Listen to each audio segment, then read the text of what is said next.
So today I'm welcoming Danny Bowes from the legendary British rockers in Thunder. Thank you, Danny, for joining. How are you today?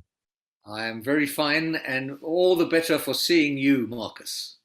Awesome. Thank you. Danny, your new album is called Dopamine. And since dopamine is a happy hormone, I wanted to start on a positive note and ask you what last made you happy? The last thing that made me happy was the sight of my new puppy. Okay. I got a new dog 2 weeks ago, Oh, uh, and his name is Reg, and he is psychotic. I think that's the best way to explain it. Yeah, he's insane, but he's great, and I love him dearly. awesome. Sounds great.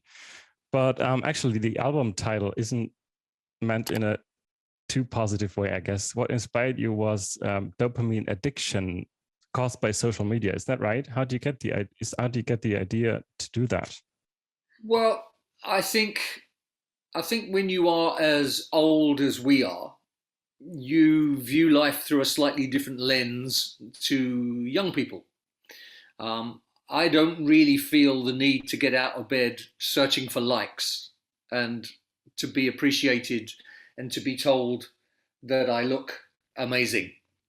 And I do feel sorry for people who do. And I think it's a bit of a shame. I think if you look at the cover of our album, I don't know if you've seen the artwork, but on the artwork there are two girls who are taking photographs of themselves, and missing completely the fact that within 10 feet of them there is a wondrous unicorn, and they're so busy trying to get likes that they Mhm. miss this incredible creature. And it's a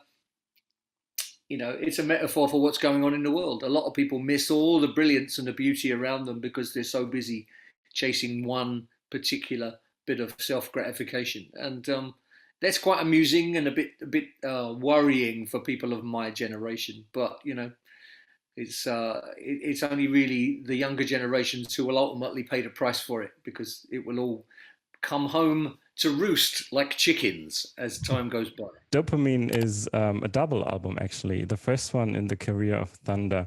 Did you have just too many good tracks? I think it was basically that. Yeah, I think you hit it right on the head. We couldn't mm, play live after we released last year's All the Right Noises album, and so it became very obvious to us that we needed to do something to fill the time. So Luke started writing again. We went into the studio, we recorded the best tunes, and then we went back into the studio probably 4 months later and did it again. And when we left the studio, we had 20 songs, and we thought, well, how are we going to choose 12?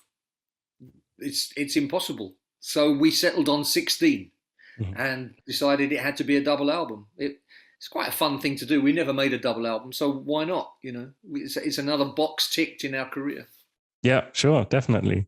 And since you just mentioned that you just couldn't sit around after releasing all the right noises, I found a post on Facebook from you guys in February, and you said, let me quote here, in 2021, we had almost no shows. So rather than get bored, we made another record. It's a double album called Dopamine. So in order not to get bored, you just came together again, wrote an album that's about to be released like just a year after the last one came out. How do you do that? Well, I think actually we recorded All the Right Noises in 2019, and we were set to release it in 2020, but we couldn't release it because we couldn't play live, or so we thought. If we just sit out COVID for a little bit, we'll be able to play live soon. So we waited, but record companies are like big machines. They're like super tankers. Once you've decided you're going to release a record, there's no going back. So we could put the shows on hold, but we couldn't put the record release on hold. So we waited a year and decided, well, that's it. 2021, All the Right Noises has to come out. But we already realized that we couldn't play live. So at that point, I think Luke actually started writing new songs for the Dopamine album before All the Right Noises was released.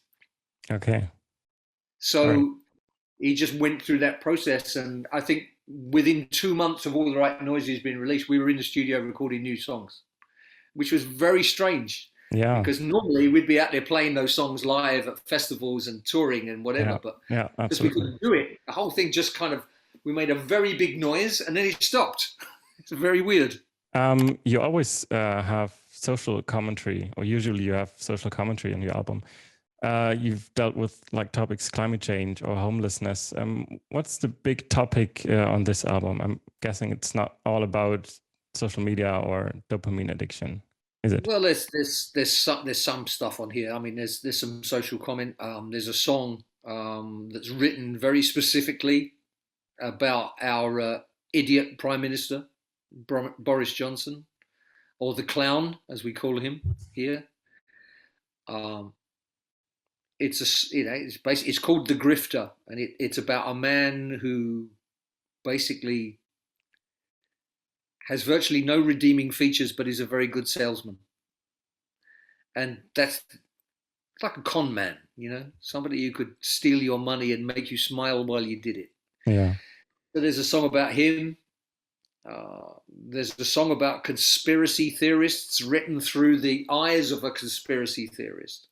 Um, that's called "I Don't Believe the World," where I have to kind of imagine myself as somebody who believes that Marilyn Monroe was killed because she saw something, or JFK was assassinated by dark forces and not a random lunatic, or the Twin Towers fell too soon. You know, all of that kind of stuff. Our Okay. bass player the bass player in our band, Chris, he loves conspiracy theories, and if you Okay. spend any time with him, you would probably we could probably have 10 verses for that song. Just by sitting and talking with Chris for 10 minutes. All right. That sounds interesting. What I can don't you think he tell us? knows that the song's written about him, so don't tell him. Okay, I won't. What can you tell us about The Western Sky? It's your first single, and it's such a great song. It's really fun to listen. What can you tell us about that? It's written pretty much primarily about our charity motorcycle rides. Most years, we haven't done it for the last couple of years because of COVID, but since 2010, we do an annual pilgrimage to America and or Canada, and we ride big motorcycles for long journeys across all kinds of amazing scenery. And we've ridden in the sun, in the wind, in the rain, snow, blizzards. I mean, every kind of weather situation you could imagine, we have ridden motorcycles in. Down big roads, small roads, unmade roads, dirt tracks, unbelievable. Through forests, just you name it, we've done the whole thing. And the Western Sky is very evocative of those trips. We spend a long day in a saddle, and at the end of the day, we've seen a lot. We're very dirty, but we drink a beer, and we've raised money for children's charities. So, it's a tough way to make a living, Marcus. I see. Sounds not too bad, actually. Sure. All right. I'm really stoked to hear these songs live one day. I hope to see them. I hope to see you guys. But for now, thank you for joining me. Do you have any last words that you like to address your fans with out there? Well, first of all, I would say thank you very much for listening to all of my stupid ramblings, because I know I do talk too much. But secondly, I would like to say that we cannot wait to get back to Germany and to play some shows there, because if nothing else, not only is the audience great, but you have the best beer in the world. Thank you. In the name of all Germany, thank you, Danny, for pointing that out. It's the truth, Marcus. It's the truth. Awesome. Okay. Thank you, Danny, for joining me, and hope to see you soon. Thank you.